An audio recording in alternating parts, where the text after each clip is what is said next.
Exodus chapter 16. God conditions his people, the Israelites. Verses 2 and 3. And the whole congregation of the children of Israel complained against Moses and Aaron in the wilderness. And the children of Israel said to them, Oh, that we had died by the hand of the Lord in the land of Egypt, when we sat by the pots of meat, and when we ate bread to the full. For you have brought us out into this wilderness to kill this whole assembly with hunger. So the Israelites have been taken out of Elim, where they were at the end of last chapter, and they're back in their bad habits of blaming their not having resources on God. This time they blame it on Moses and Aaron again. Verse 4. And the Lord said to Moses, Behold, I will rain bread from heaven for you, and the people shall go out and gather a certain quota every day, that I may test them, whether they will walk in my law or not. That verse is important for the rest of the chapter, but keep in mind that God is saying it's a test, and they must gather a certain quota every day.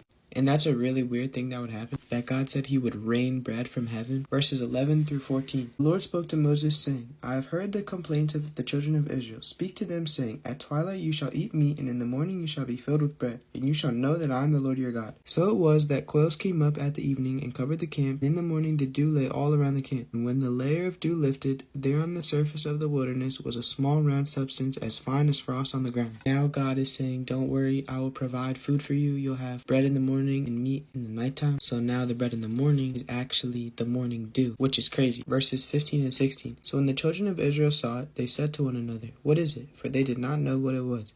And Moses said to them, This is the bread which the Lord has given you to eat. Yeah, that was pretty weird. Bread as the morning dew. Verses 16 through 18. This is the thing which the Lord has commanded. Every man gather it according to one's need, 1 omer for each person. According to the number of persons, let every man take for those who are in his tent. And the children of Israel did so, and gathered some more, some less. So when they measured it by omers, he who gathered much had nothing left over, and he who gathered little had no lack. Every man had gathered according to each one's need. I just think that those verses show how God was trying to build a society, and God said every man take what's reasonable for them, because it's all a common resource that they have to share, and they're becoming a society. So God is setting them up to be sharing and equal the way that they should be. Some people didn't follow the directions completely, though. Didn't get the reward of having the bread. Verses 22, 23, and 26. And so it was on the 6th day that they gathered twice as much bread, 2 omers for each one. And all the rulers of the congregation came and told Moses.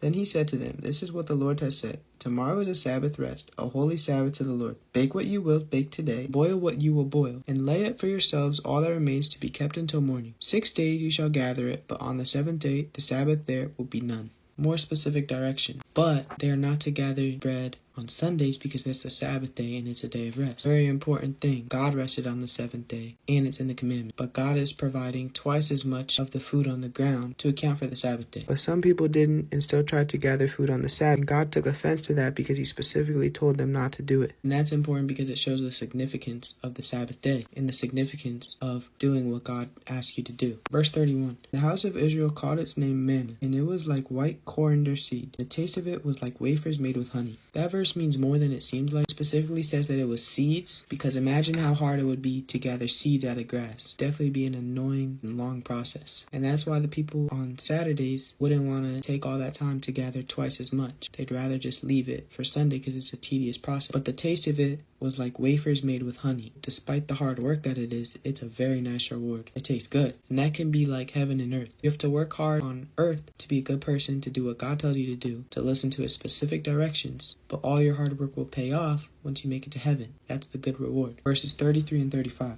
And Moses said to Aaron, Take a pot and put an omer of manna in it, and lay it up before the Lord to keep for your generations. And the children of Israel ate manna 40 years, until they came to an inhabited land. They ate manna until they came to the border of the land of Canaan.